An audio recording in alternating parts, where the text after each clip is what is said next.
تاني يوم الصبح نيد بيروح المكتب بتاعه، ساعتها اتفاجئ بست كبيره مستنياه علشان يترافع عنها في قضيه واتفق معاها على الفلوس اللي هياخدها.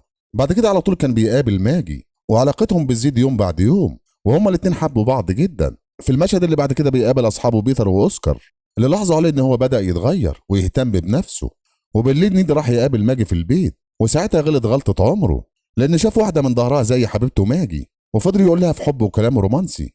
ولما عرف إنها صاحبة ماجي فضل يحتذر ليها، وكان اسمها ماري. وقتها نيد خاف جدا علشان صاحبتها تبلغ جوزها، لكن ماجي بتطمنه وتعرفه إنه صاحبتها عمرها ما تعمل كده. بعد كده هما الاتنين بيطلعوا على البحر ويكملوا سهرتهم. ساعتها ماجي بتعرف نيد إن بقى كل حياتها، وطلبت منه إنه ما يتخلاش عنها مهما حصل. وقتها نيد بيعرف إنه مستحيل يعمل كده. بعد كده بتعرف إنه جوزها إدمون راجع من السفر، وبتعرف إنه بتكرهه جدا وعايزة تسيبه بأي طريقة. ساعتها نيد طلب منها إنها تنفصل عنه وتسيبه.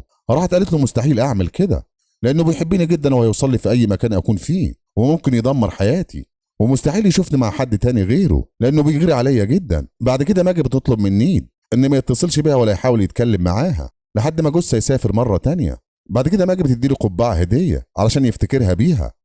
وفعلا تاني يوم جوزها بيرجع من السفر، وساعتها كان معاه بنت اخته الجميله واسمها هيدر علشان تقعد معاه كام يوم. وادمن طلب من ماجي انها تهتم بيها وتعملها زي بنتها، وفعلا كلهم بيسهروا ويتعشوا مع بعض. في المشهد اللي بعد كده بنشوف نيد زعلان جدا ومتعصب لان ماجي مش بتتكلمه ولا تتصل بيه، وكان من الواضح كده انه حبها من كل قلبه ومش قادر يستغنى عنها. والايام والليالي كانت صعبه عليه جدا لانه بعيد عن حبيبته ماجي.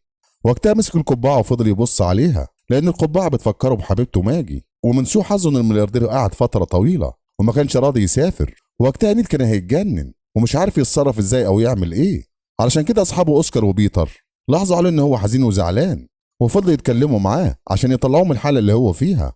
بعد كده بتعدي وتمر الايام والملياردير يسافر مره تانية، لكن بيسيب بنت اخته الصغيره هيدر في البيت مع مراته ماجي.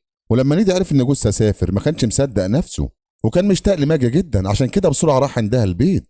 ولما شافها في الحديقه راح عندها وحضنها، وساعتها عرفها ان هو بيحبها جدا ومش قادر يعيش من غيرها. بعد كده طلب منها ان يدخلوا جوه البيت. راحت ماجي عرفته ان البنت الصغيره هيدر موجوده. ساعتها نيد بيقول لها ده صغيره مش هتعرف اي حاجه وزمانها نامت. فجاه مره واحده البنت الصغيره هيدر بتنزل عليهم من فوق، وشافت نيد من ظهره وهو حاضن ماجي. وقتها البنت زعلت جدا وسابتهم ومشت من غير ما تعرف شخصيه الموجود مع ماجي.